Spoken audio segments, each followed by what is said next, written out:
baik, terima kasih Yang Mulia Prof. Saldi selaku pimpinan sidang. Terima kasih kepada seluruh pemberi keterangan dari perguruan tinggi, dari Unhas, ya, dari Unair, UGM, UI, dan Andalas. Terima kasih atas keterangan yang telah disampaikan.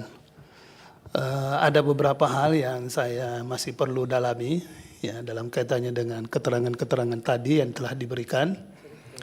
Yang pertama, ini tadi dari Unhas, ya, tapi ini juga saya berharap juga nanti pertanyaan yang pertama ini juga berlaku untuk seluruh perguruan tinggi yang tadi memberikan keterangan. Ini disebutkan bahwa kalau saya menangkap, ya, ini kesamaan dari seluruh perguruan tinggi PTNBH ini sepertinya sudah di atas dari UMK di kota masing-masing.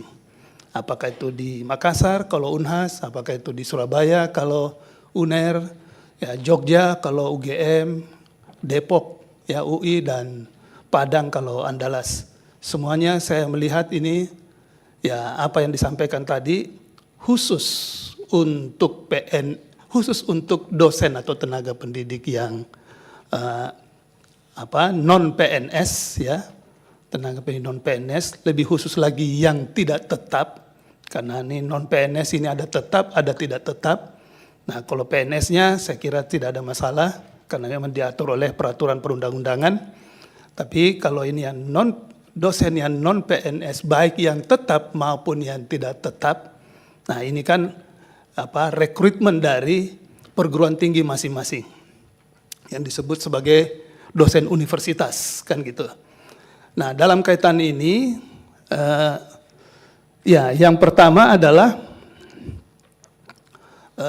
kalau kita lihat angkanya, ya, dari tadi meskipun ini tidak secara konkret semua, tapi saya menangkap angkanya dari tahun ke tahun ada peningkatan. Ya, tetapi yang pertanyaan saya di sini adalah berapa? Kalau ambil contoh, saya ambil contoh aja, ya. Yang pertama tadi dari Unhas, tapi ini berlaku untuk perguruan tinggi yang lain. Unhas tadi mengatakan 45% dari alokasi hak keuangan PNS dan non PNS, ya, baik tetap maupun tidak tetap ini, itu dianggarkan sebesar anggaran Unhas sebesar 1,9 triliun, ya, itu 45%-nya dia alokasikan untuk pembayaran gaji, ya, tunjangan, ya, hak keuangan dari dosen dan pegawai di Universitas Hasanuddin. Nah, ini juga berlaku mungkin juga di perguruan tinggi yang lain. Yang pertanyaan saya di sini adalah dari jumlah tersebut yang dialokasikan tadi untuk pegawai ini, untuk dosen ini, berapa persen itu yang bersumber dari, nah ini mungkin ada datanya enggak semua nih perguruan tinggi, berapa persen yang bersumber dari perolehan dari UKT. Jadi uang kuliah tunggal ini yang atau kewajiban finansial dari mahasiswa, ya, yang dipungut dari mahasiswa ini kan pagu anggaran ini kan dari perguruan tinggi masing-masing ini yang dibayarkan untuk gaji pegawai ini tentu kan berasal juga dari UKT. Nah, berapa nih, ya, kontribusi UKT ini untuk mensupport take home pay dari dosen, ya, khususnya dosen yang dosen non ASN, baik yang tetap maupun yang tidak tetap. Nah, ini perlu saya ketahui untuk mengetahui kenapa ini perlu saya ketahui untuk melihat apakah sumber pendanaan dari perguruan tinggi ini membebani, ya. Karena tadi kalau kita nangkapnya ini seakan-akan ini bagus nih, positif nih, karena dosen-dosen mendapat penghasilan yang sudah di atas dari, tapi jangan sampai penghasilan di atas itu justru membebani mahasiswa dengan UKT-nya. Nah, oleh karena itu kami perlu tahu ini kontribusi dari UKT ini terhadap, ya, penerimaan mahasiswa, take home pay dari dosen ini berapa persen kontribusinya dari UKT ini. Nah, ini yang saya lihat dari tadi semua ini belum nampak ini ya penjelasan ini, meskipun ada menyinggung tentang UKT dari Andalas, tapi belum menunjukkan berapa sih kontribusi UKT ini terhadap take home pay dosen, khususnya dosen yang non ASN tersebut. Itu satu. Kemudian yang kedua, ini khusus dari UGM. Ya tadi kalau saya tidak salah tangkap tadi ya, nanti dikoreksi kalau saya salah. Itu take home pay-nya itu 20 sampai 21 juta itu pada dosen yang paling bawah ya, yang apa istilahnya golongan 3B ya, atau 2B ya. 3B ya. Karena kan dosen itu 3A paling ini. Yang bersifat, nah ini yang saya mau tanyakan ini dosen yang dapatnya 20-21 juta ini yang fix income-nya ini berapa nih? Karena ini yang 20 sampai 21 ini kan take home pay di dalamnya ada yang misalnya gaji pokok itu kan fix income itu. Tapi ada juga yang variable income ini. Nah, jangan sampai kalau kita melihat ya saksi-saksi yang dihadirkan oleh pemohon di sini ini lebih mempersoalkan yang fixed income ini. Kalau yang variable income kan ini bisa ada, bisa juga tidak ada. Ya, kalau tadi ya saya kaitkan dengan UI tadi yang menyatakan ya bahwa penghasilan dosen itu jangan dilihat dari gaji, tapi dilihat dari take home pay-nya. Ya memang benar itu. Tapi di antara take home pay ini kan ada yang fix, yang memang seperti gaji pokok gitu. Nah, tetapi ada juga yang sifatnya variable income ini yang kemungkinan ada, kemungkinan juga nggak dapat. Nah, kalau ini dosen yang paling, misalnya yang paling tidak aktif, kalau tadi dari UNAN menyatakan dia harus hadir berapa kali setiap minggu? Ya, 50%. Nah, 50%. Bagaimana kalau itu dia dosen yang non ASN tetap, tapi tidak hadir seperti itu? Apakah konsekuensinya dia tidak mendapatkan ya penghasilan yang sehingga dia punya penghasilannya bisa jadi jatuh di bawah UMR. Nah, ini yang kita perlu jaga supaya penghasilan itu tidak jatuh di bawah UMR tadi, UMK ya, karena dalam hal kaitannya ini dengan kota. Nah, itu menurut saya perlu ada penjelasan ya, nanti mungkin bisa ke semua perguruan tinggi ini untuk membedakan mana yang fix income-nya dari take home pay itu, mana yang masih kategori variable income ya. Karena bisa kalau yang itu yang banyak variable income-nya banyak dan kemudian bahkan melampaui tadi sampai berapa? 100 juta apa? Ya. Itu alhamdulillah. Itu yang memang diharapkan oleh seluruh dosen, itu berarti dosen yang sudah sejahtera. Tapi yang kita mau ini bumper yang paling bawah ini jangan sampai dia justru jatuh di bawah dari UMK atau UMR dari masing-masing daerah. Itu yang kedua. Kemudian yang ketiga, ya ini dari UI juga tadi sudah sampaikan bahwa 3 kali sampai 5, ya ada 5 kali dari UMK Depok. Ya, jadi ini karena sudah sudah settle gitu ya sepertinya, sehingga karena memang UI ada di Jakarta ini, di Depok ya, sehingga tentu pengetahuannya membandingkannya dengan UMK dari Depok. Tetapi yang saya tadi mau tanyakan, apa pertimbangan dari UI sehingga menyatakan bahwa ya yang penting itu take home pay-nya. Memang benar yang penting take home pay, tetapi bagaimana? Apakah tidak melihat, mungkin ada penjelasan ya, tidak melihat kalau itu yang saya katakan tadi ini variable income ini tidak diperoleh, sehingga yang diperoleh hanya yang fixed income-nya saja. Bagaimana? Apakah itu ada terjadi di UI yang, atau memang tidak ada yang pasti dia meskipun itu variable income-nya tidak mutlak didapatkan, tetapi praktek kejadian di UI hampir dikata yang namanya take home pay-nya itu pasti selalu di atas dari yang disebutkan tadi ini 3 kali atau sampai 5 kali UMK Depok.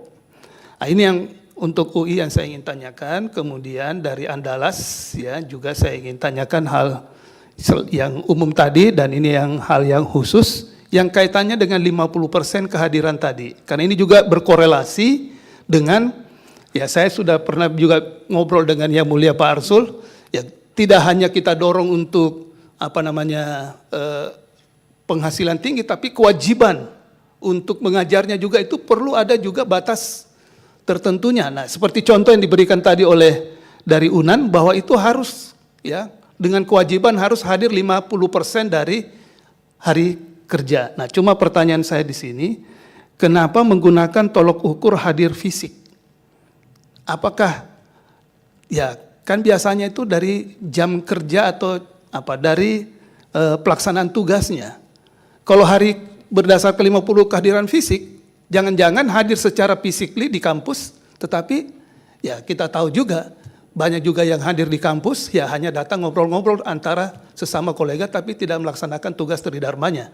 Nah, dalam konteks ini menurut hemat saya, apakah metode 50% dari kehadiran fisik itu bagaimana menjelaskan? Sementara ya kalau kita membandingkan di berbagai tempat, misalnya di negara-negara lain, itu ya jam kerja dalam rangka pelaksanaan tugas tridharmanya yang dihitung. Atau apakah begitu maksudnya atau mungkin ada penjelasan lain dari UNAN?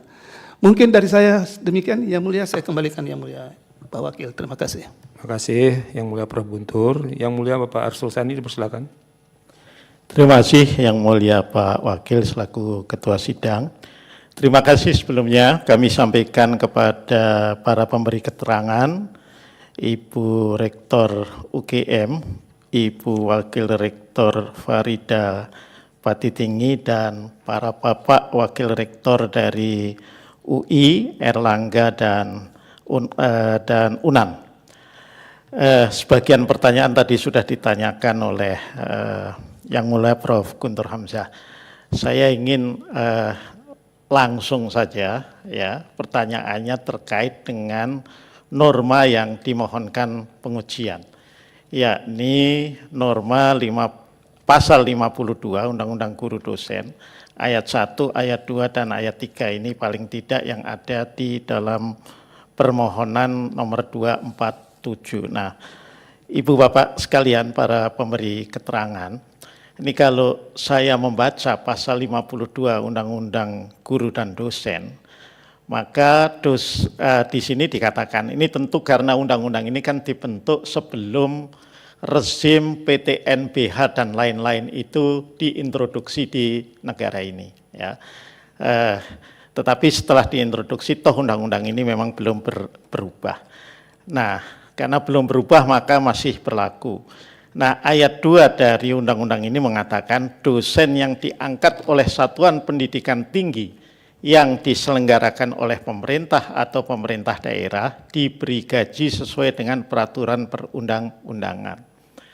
Nah, yang ingin saya tanyakan atau mohonkan tambahan keterangan adalah ketika kemudian undang-undang mengatakan sesuai dengan peraturan perundang-undangan, maka undang-undang apa yang diikuti atau menjadi pertimbangan di dalam pengangkatan atau katakanlah hubungan kerja ya antara perguruan tinggi PTNBH dengan dosen non ASN itu. Apakah ini mencakup juga undang-undang ketenagakerjaan ya, di samping tentu dengan melihat juga undang-undang nomor 12 tahun 2012 tentang pendidikan tinggi. Itu yang pertama. Kalau ayat yang ketiga ya nanti ditanyakannya kalau mendengarkan keterangan dari perguruan tinggi swasta itu. Nah, saya hanya barangkali memperjelas, saya kebetulan Bapak Ibu sekalian hakim konstitusi yang bukan berlatar belakang dosen. Kami ada 9, yang 5 ini kebetulan berlatar belakang dosen, 4 dosen PNS, 1 dosen non PNS. Tapi yang non PNS mudah-mudahan nasibnya baik juga ini, gitu kan. Tetap di atas UMR, gitu. kami yang berempat enggak, nah saya termasuk bukan yang dosen. Nah jadi saya ingin bertanya juga, kalau dosen non PNS atau non ASN di PTNBH ini tadi pertanyaannya tegas ya, yang kalau dalam konteks hubungan ketenaga kerjaan atau dalam konteks undang-undang tenaga kerja, mana di antara variabel yang disebutkan dalam pasal 52 ayat 1 itu ya, itu kan di sini disebutkan gaji pokok, tunjangan yang melekat pada gaji, serta penghasilannya yang berupa tunjangan profesi, tunjangan fungsional, tunjangan khusus, tunjangan kehormatan, serta maslahat tambahan yang terkait dengan tugas sebagai dosen. Nah ini mana yang bersifat tetap, artinya tidak variatif ya. Tadi bahasanya yang mulia Prof. Guntur bukan merupakan penghasilan yang variabel begitu ya. Tapi yang tetap ini yang mana? Nah ini saya tanyakan karena sekali lagi saya berpikir bahwa untuk dosen-dosen non ASN atau PNS itu, maka setidaknya sampai tahap tertentu itu berlaku juga Undang-Undang Ketenagakerjaan. Undang-Undang Ketenagakerjaan itu kan mengatur tentang gaji yang bisa bentuknya semua gaji pokok atau ada gaji pokok plus tunjangan yang bersifat tetap dan lain sebagainya. Bahkan diatur juga dalam peraturan ketenagakerjaan itu kalau ada gaji pokok dan tunjangan yang bersifat tetap, maka tunjangan bersifat tetap itu tidak boleh lebih dari 25%. Nah ini yang barangkali mahkamah, saya dan para yang mulia yang lain memerlukan kejelasan, ketegasan soal ini. Ya, tentu dalam konteks take home pay kami tentu sudah memahami bahwa penerimaannya itu pasti di atas UMR lah.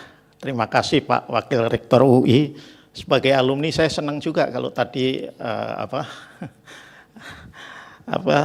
disebutkan bahwa gajinya 3,5. Nanti saya intip Pak, 3,5 kali UMR Depok itu berapa? Saya kira terima kasih, itu saja saya kembalikan Pak Wakil. Terima kasih yang mulia Pak Arsul. Berikutnya yang mulia Prof. Eni Nurbaningsih. Baik, terima kasih. Terima kasih kepada pemberi keterangan dari UI, UGM, UNER, Andalas, dan Unhas. Ya. Saya menyambung sedikit saja yang tadi disampaikan oleh kebetulan dari Rektor UGM ini ya. Ini hanya kebetulan saja loh ini ya, tidak ada yang lain ya maksudnya. Kenapa? Tadi saya tertarik dengan pernyataannya yang kemudian disambut oleh Pak Wakil, ditujukan kepada pemerintah tadi ya, di bagian ujung tadi. Bahwa ternyata terkait dengan tunjangan profesi dosen itu kuotanya memang dibatasi ya Pak Dirjen ya. Ini pertanyaan saya adalah mungkin kepada semua perguruan tinggi ya, seberapa banyak sebetulnya dosen di masing-masing perguruan tinggi yang kebetulan 5 ber-PTNBH ini yang dosennya ternyata belum mendapatkan tunjangan profesi dosen tadi. Apakah kemudian ketika tidak mendapatkan tunjangan profesi dosen, dosen yang bersangkutan itu juga tetap menjalankan tugas tanggung jawabnya sebagaimana dosen yang telah mendapatkan tunjangan profesi dosennya. Yang ketiga adalah seberapa lama dosen yang bersangkutan itu harus menunggu sampai kemudian tunjangan profesi dosen tersebut itu diberikan. Ya, ini mohon nanti bisa dijelaskan hal yang menyangkut hal ini.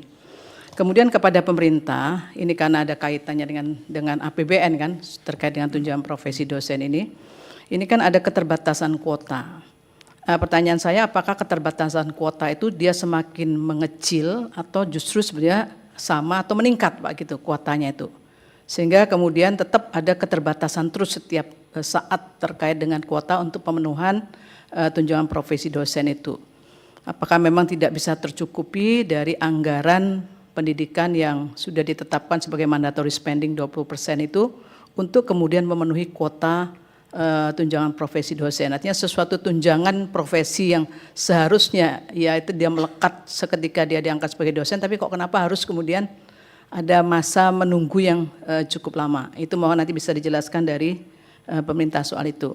Itu saja dari saya, terima kasih. Terima kasih. Dipersilakan nanti kami sebetulnya berharap supaya ada tambahan keterangan tertulis dari masing-masing kampus yang kami undang berkaitan dengan pertanyaan-pertanyaan tadi, atau tidak tertutup juga kemungkinan untuk menambah keterangan lain yang relevan. Kalau ada respon cepat dari masing-masing perguruan tinggi, dipersilakan. Pertama dari Andalas, kita mulai dari paling barat, baru bergeser ke paling timur. Terima kasih Yang Mulia. Baik, ada beberapa pertanyaan yang mungkin bisa saya menjawabnya sekaligus ya.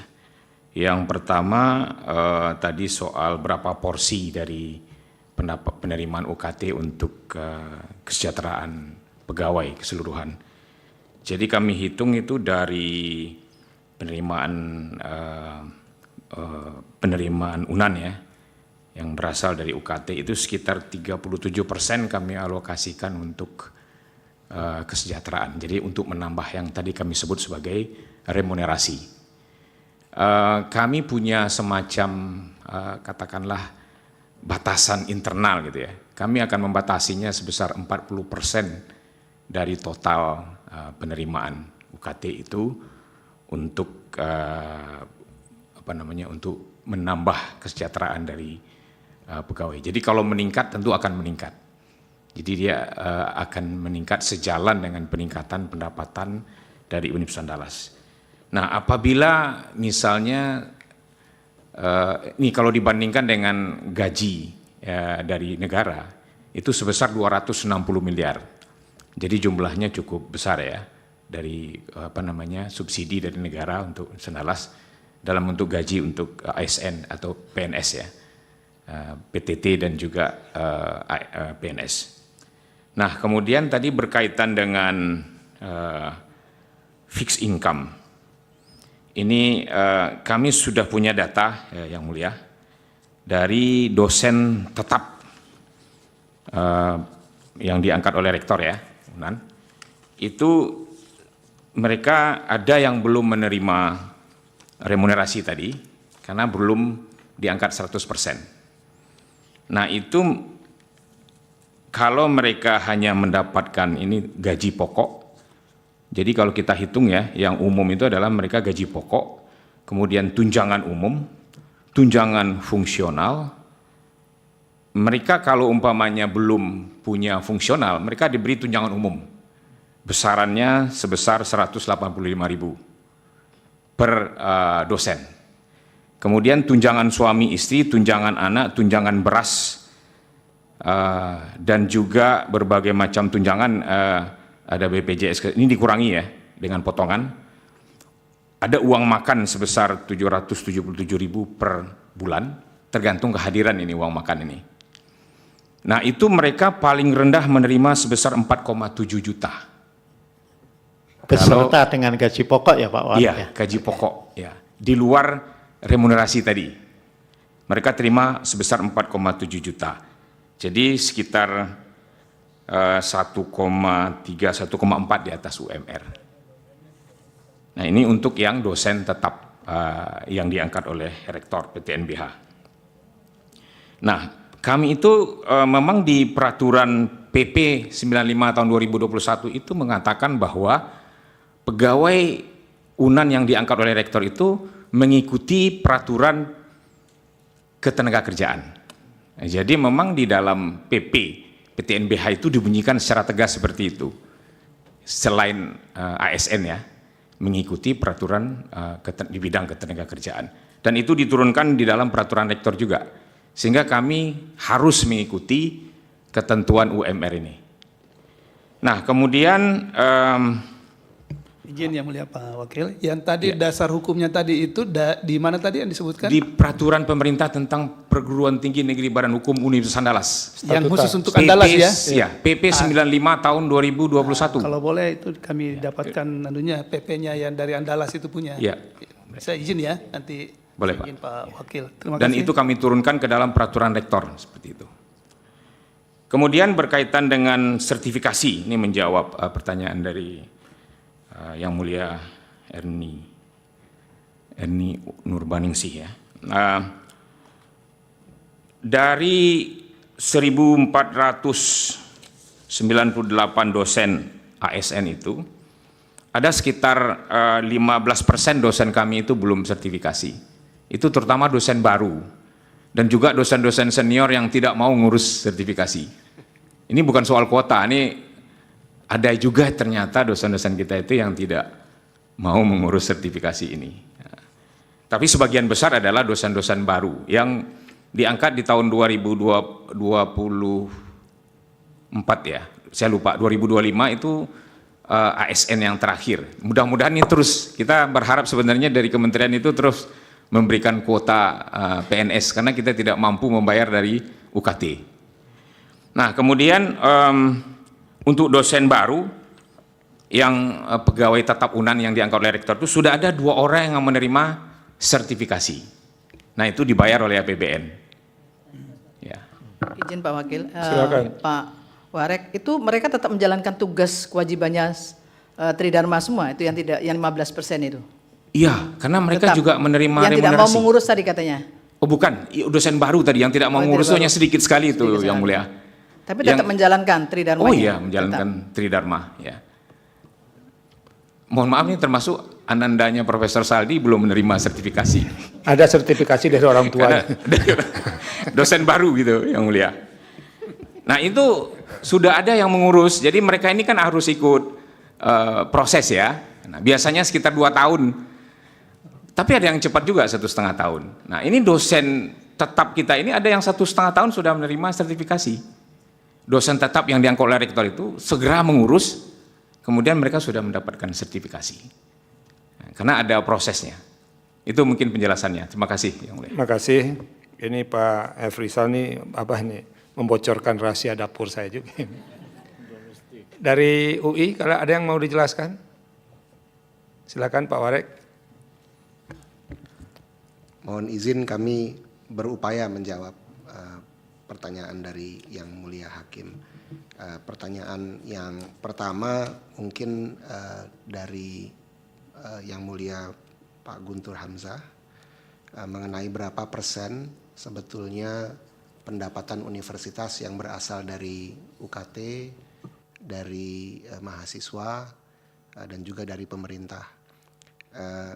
Ini angkanya agak sulit dijelaskan karena cukup kompleks, tapi kalau kami sederhanakan menjadi 3 sumber yang mulia, yaitu pendapatan biaya pendidikan, artinya seluruh pendapatan dari UKT dan juga IP, di tahun 2024 itu senilai 1,4 T dan di tahun 2025 sekitar 1,6 T, sekitar 43% dari pendapatan Universitas Indonesia.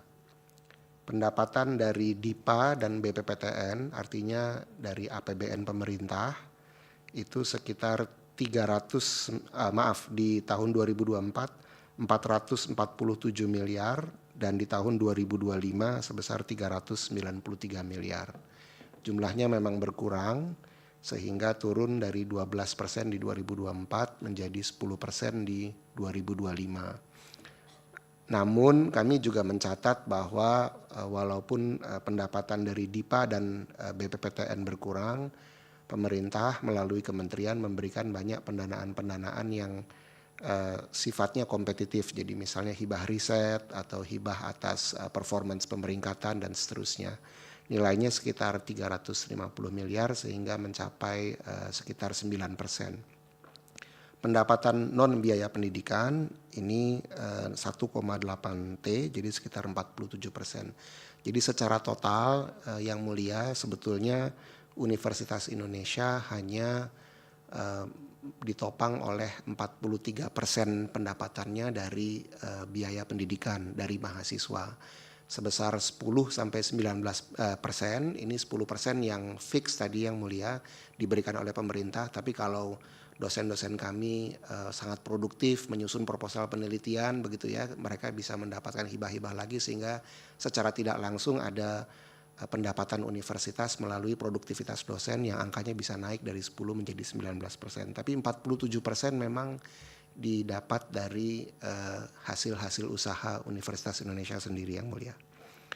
Lalu mohon izin untuk menjawab pertanyaan yang kedua terkait fixed income dari dosen. Mohon izin komponennya memang banyak sekali, ada 17. Mohon kesabarannya untuk bisa saya deskripsikan satu persatu. Angkanya saja disebut Pak Wakil Rektor. Ya, agak sulit karena begini Yang Mulia. Memang secara teori yang disebut dengan fixed income dosen itu hanya gaji pokok. Tapi empirisnya sebetulnya beberapa dari variabel income itu menjadi fixed income juga. Karena pergeserannya, perubahannya sebetulnya sangat minor dari bulan ke bulan. Jadi contohnya misalnya dasar kesejahteraan itu isinya gaji pokok, tunjangan melekat seperti tunjangan pasangan, tunjangan anak, tunjangan beras, tunjangan fungsional. Ini yang saya sebut tadi secara teori, ini yang fixed income hanya ini. Dan memang nilainya mohon izin tidak sampai UMK. Namun honor penugasan Tridharma yang berisi honor pengajaran, honor uji pembimbingan, tunjangan manajerial dan tunjangan tugas tambahan ini yang tadi saya sebutkan ini variable income, tapi realitanya tidak bergeser terlalu banyak dari bulan ke bulan. Lalu tunjangan insentif berdasarkan kehadiran, ada uang makan, uang transportasi dan insentif kehadiran, ini tidak pernah berubah. Jadi walaupun bentuknya variabel tapi sebetulnya fix. Lalu kemudian ada gaji ke-13. Gaji ke-13 ini adalah melekat dari gaji induk dan tunjangan melekatnya, seluruhnya dibayarkan, sehingga walaupun bentuknya variabel tapi sebetulnya fix. Lalu kemudian tunjangan hari raya ini bukan 1 kali gaji pokok tapi 1 kali take home pay di UI. Jadi walaupun disebut sebagai variable income tapi realitanya empirisnya dibayarkan secara fixed. Yang memang tidak fixed karena memang dibayarkan melalui skema remunerasi pemerintah adalah tunjangan profesi dan tunjangan kehormatan profesor. Jadi kalau di UI datanya dari 1979 yang tadi saya sebutkan masih ada 515 dosen, sekitar 25% yang memang belum tersertifikasi. Kasusnya kurang lebih mirip seperti yang dijelaskan kolega kami dari Andalas. Lalu kemudian Pak Wakil lagi mendalami dikit. Itu Silakan, yang Pak. benar-benar variable income tadi yang benar-benar itu berapa persen jatuhnya dari take home pay? kalau Kalau kami bisa lihat, dihitung gitu. ya kalau kami lihat dari data karena tunjangan profesi sekitar 1 kali gaji pokok. Tunjangan profesi mohon izin kan tidak sampai 1 kali gaji pokok Yang Mulia. Jadi sebetulnya kalau mohon izin saya sebetulnya sungkan menyebutkan angkanya. Tadi misalnya seperti seorang pengajar ini yang di lantai terendah Yang Mulia. Jadi belum mendapatkan jabatan fungsional. Kalau rata-rata gaji dan remunerasi per bulannya 15,6 juta rupiah, sementara gaji pokoknya sekitar 3 juta rupiah, maka pengurangnya adalah sekitar 3 juta rupiah kalau dia tidak mendapatkan tunjangan profesi. Jadi memang untuk Universitas Indonesia lebih banyak tunjangan yang dibayarkan oleh UI dibandingkan dengan yang merupakan tanggungan negara Yang Mulia.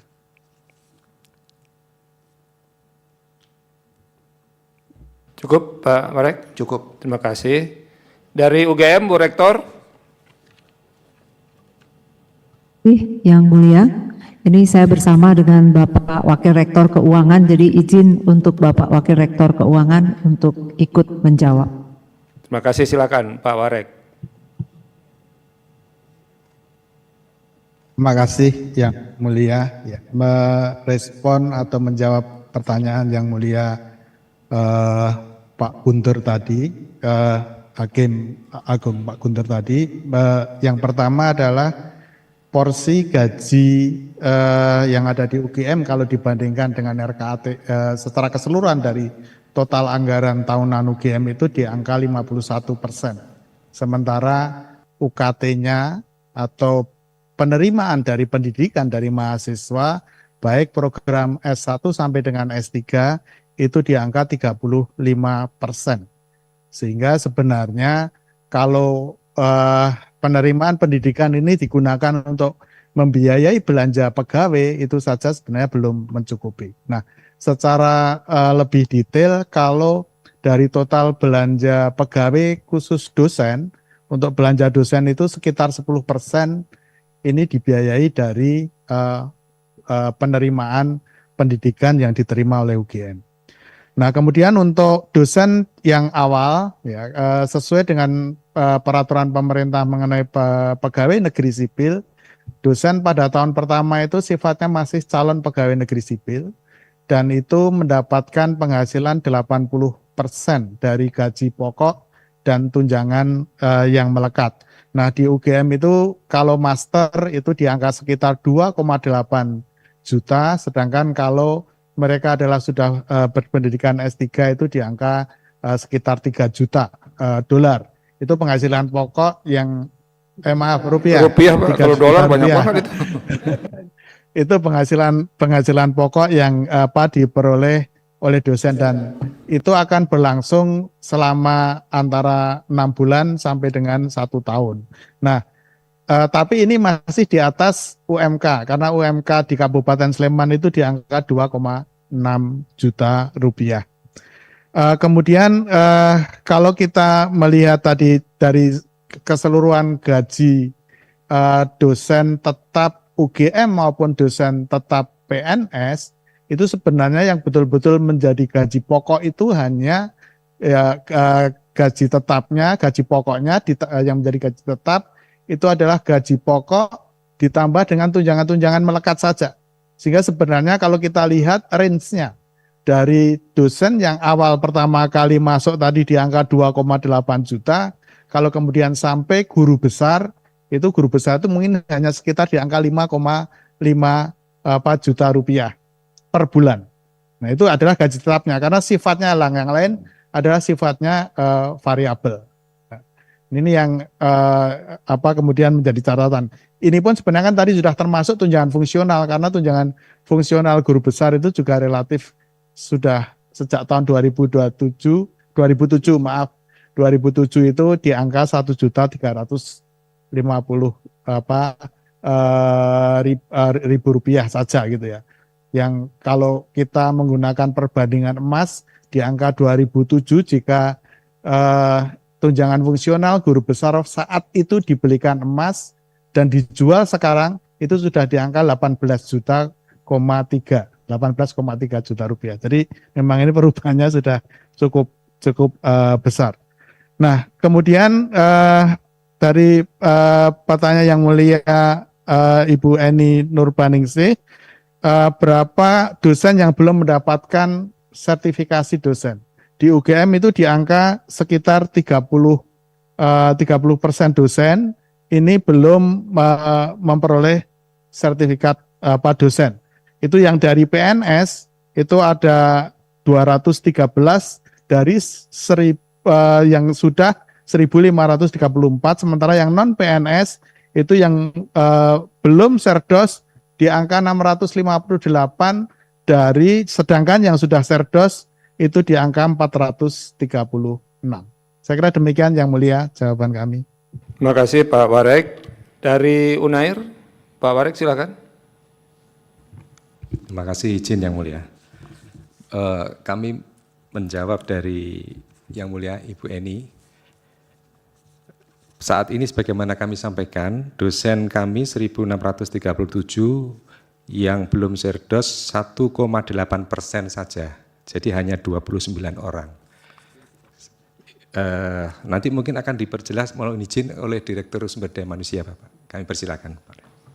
Prof. Radian silakan. Ya, izin yang mulia. Supaya halal perjalanannya ke Jakarta, itu maksudnya Pak Warek itu. Terima kasih yang mulia. Izin menjelaskan mengenai tadi serdos ya.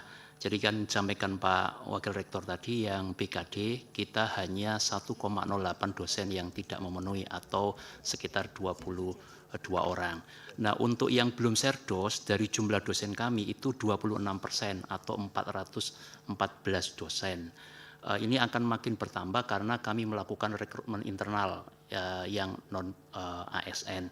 Jadi angkanya masih 26%. Nah, karena itu berkaitan dengan penghasilan dasarnya bagi dosen yang belum memperoleh sertifikasi itu karena beberapa sebab. Satu, karena statusnya di kami namanya JDT, calon dosen tetap, atau sudah dosen tetap tapi belum memiliki jabatan fungsional, ataupun kalau sudah punya jabatan fungsional tapi belum bisa masuk dalam klaster eligibility Serdos. Nah, berkaitan dengan itu penghasilannya yang bersifat dasar CDT tadi itu selain gaji pokok yang tentu calon ada 80%, itu jenjang lulusan S2 setara 3B itu 2,3 juta.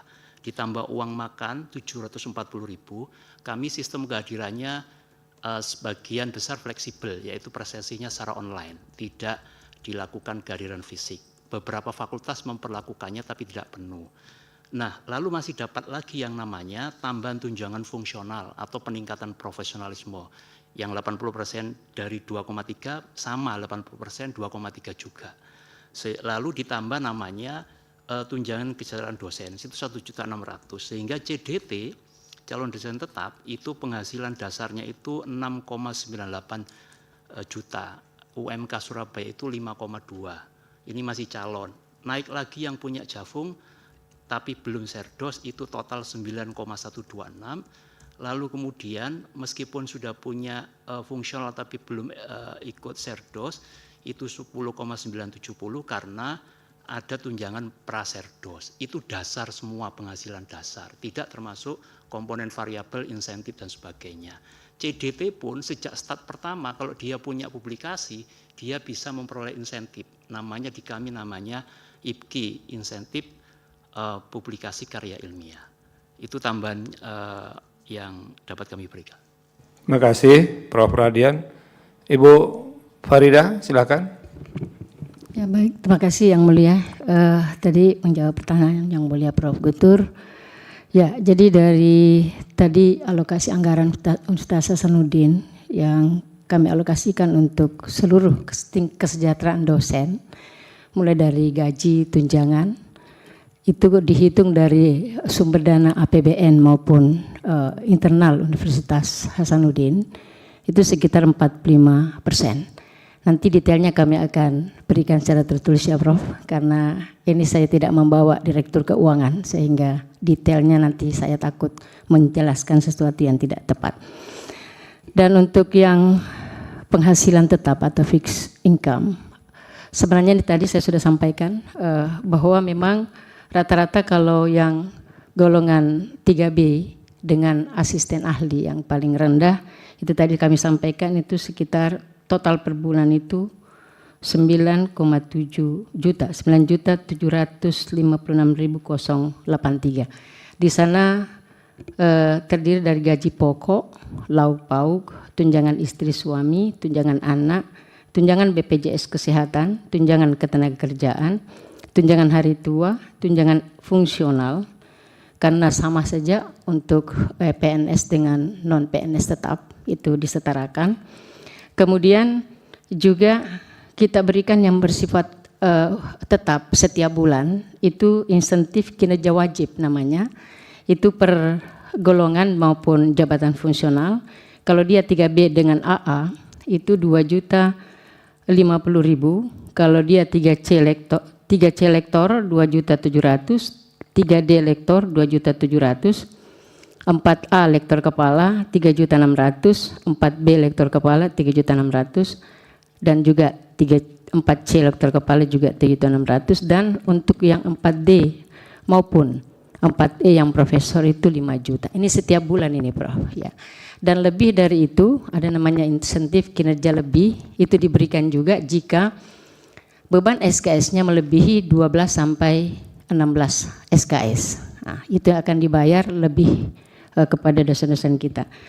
Nah ini semua kalau kami lihat itu sudah lebih dari UMR atau UMK seperti itu Prof. Jadi alhamdulillah dari total semua ini pun juga kita tambahkan juga biaya yang tidak konkret seperti keuangan dari sisi material begitu, tetapi tunjangan kesehatan yang pemeriksaan kesehatan ya, MCU medical check up untuk seluruh dosen maupun tenaga kependidikan, baik yang dosen tetap atau pegawai tetap maupun yang tidak tetap, semua sekitar keseluruhan seperti itu.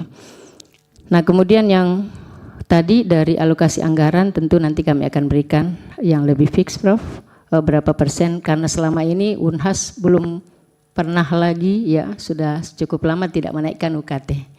ya masih sampai seperti itu, Prof. Jadi kita berusaha di internal universitas itu dimaksimalkan pendapatan dari hasil usaha Universitas Hasanuddin. Kemudian yang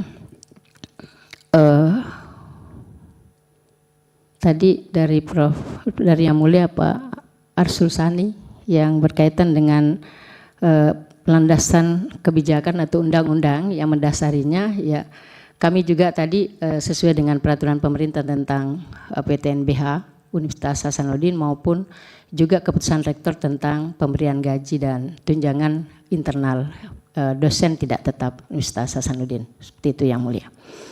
Saya kira itu barangkali yang dapat kami sampaikan untuk dari Universitas Hasanuddin. Terima kasih Yang Mulia. Assalamualaikum warahmatullahi wabarakatuh. Waalaikumsalam. Terima kasih Prof. Farida. Nanti kalau soal detailnya Unhas, biar nanti ditugaskan Prof. Guntur ke sana oleh Yang Mulia Pak Ketua nanti. Ya, itu kan sembari pulang kampung.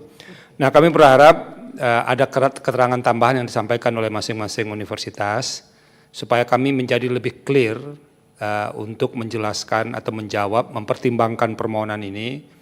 Dan satu soal, kalau bisa nanti di keterangan tambahan itu, tolong dijelaskan, dan ini sekaligus untuk pemerintah Pak Dirjen, apa implikasinya kalau misalnya gaji pokok itu dinaikkan minimal sama dengan upah minimum regional atau upah minimum kabupaten atau kota itu. Karena kita tahu gaji pokok itu kan nanti akan jadi variabel menentukan besaran sertifikasi dosen, sekaligus kalau jadi profesor variabel untuk menentukan tunjangan kehormatan.